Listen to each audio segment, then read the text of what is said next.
Салем достар халайсыздар, кенелхюлерен халай. Приветствую вас, дамы и господа. Бүгін студияда Юлия from Казахстан, және бастайық.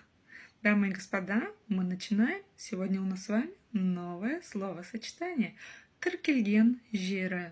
Тіркелген жері. Тіркелген жері – место регистрации.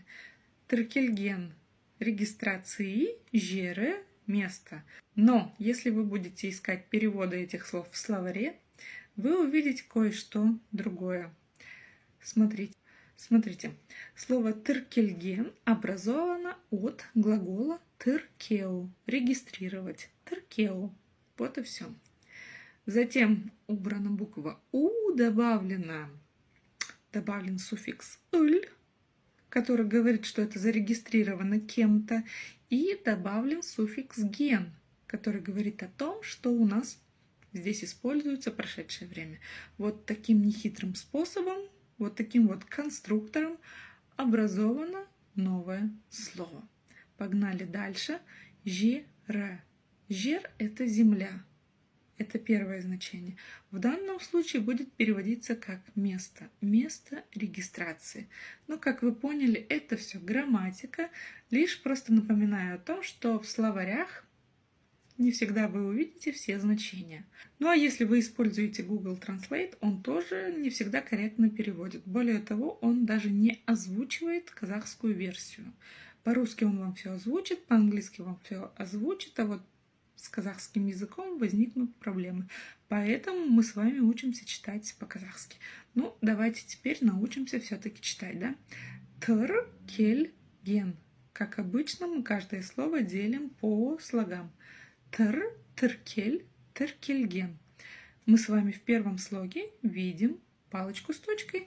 Это нечто среднее между буквами и И. Смотрите, буква И читается твердо и кратко, да? Тіркелген, буква И достаточно мягко. Тіркелген. А палочка с точкой – это именно среднее значение. Тр. Читается коротко и мягко.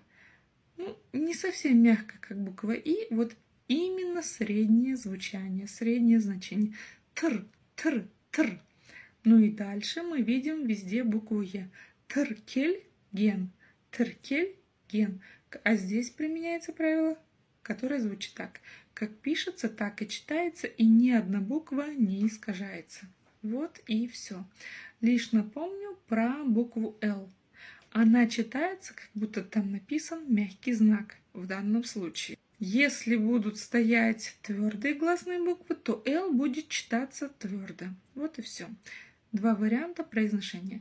Мягко и твердо. Тіркелген. Погнали дальше. Слово жері. Жері. Опять же читаем через Е и видим в конце палочку с точкой. Снова напомню, что это коротко звучащая буква и нечто среднее между буквами и И. Тіркелген жері. Тіркелген жері. Место регистрации. Дамы и господа, сегодня мы с вами научились читать еще одно словосочетание на казахском языке. Увидимся с вами в следующий раз. Ваша Юля from Казахстан.